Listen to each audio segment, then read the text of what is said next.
But if there's one thing that's the principal existential threat to this nation, in my opinion, is that $33 trillion national debt and counting.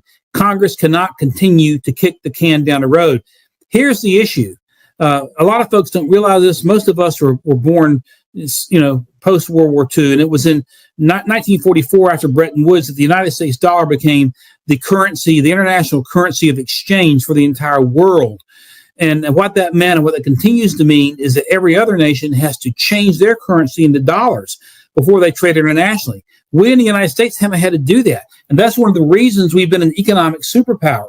But the problem is Congress keeps kicking the can down the road with these continuing resolutions and even these omnibus spending bills, which do nothing. It's like feeding, cocaine to a cocaine addict. We have got to draw the line. The buck must stop here.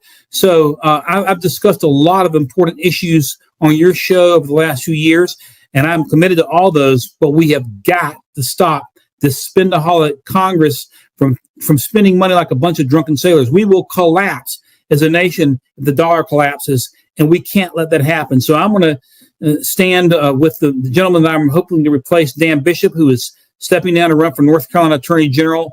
It would be the first one since Reconstruction. He would be the best Attorney General in the state's history. But I want to stand with my colleagues in the Congress who are going to go to a political war if necessary to bring this spending under control. We can't sustain it much longer.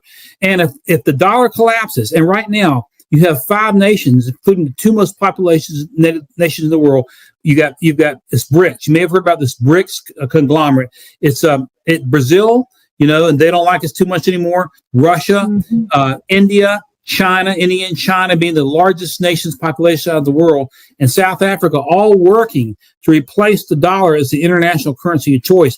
And they're able to do that because spendaholic drunken sailor Congresses in both Democrat and Republican rule have just kicked the can down the road by passing these continuing resolutions, which are not part of the way the budgetary process is supposed to work. They have fueled the deep state with trillions and trillions and trillions of dollars. Meanwhile, you have rhinos like, Mitch McConnell and some others who want to fuel this war in Ukraine. We spent them $75 billion, another $25 billion they want when this guy Zelensky just this past week said he was going to suspend presidential elections, and several months ago last year said he was going to shut down the Orthodox Church in Ukraine. So we're picking sides between dictators and throwing money away like a bunch of drunk sailors while our nation is suffering. So, as you know, Donna, I'm a military guy. My son is in the military. He was in the 82nd Airborne, spent nearly a year in Afghanistan, is overseas now. I can't say where. My dad was at the DMZ, the militarized zone in Korea. My uncle Walter was a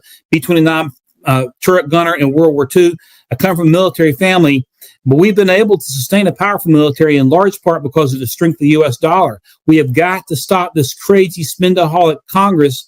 And that is the most burning issue right now that I'm going to take to the Congress to try to push back and push back and push back as hard as I can to force Congress to do its job. Congress has created this deep state.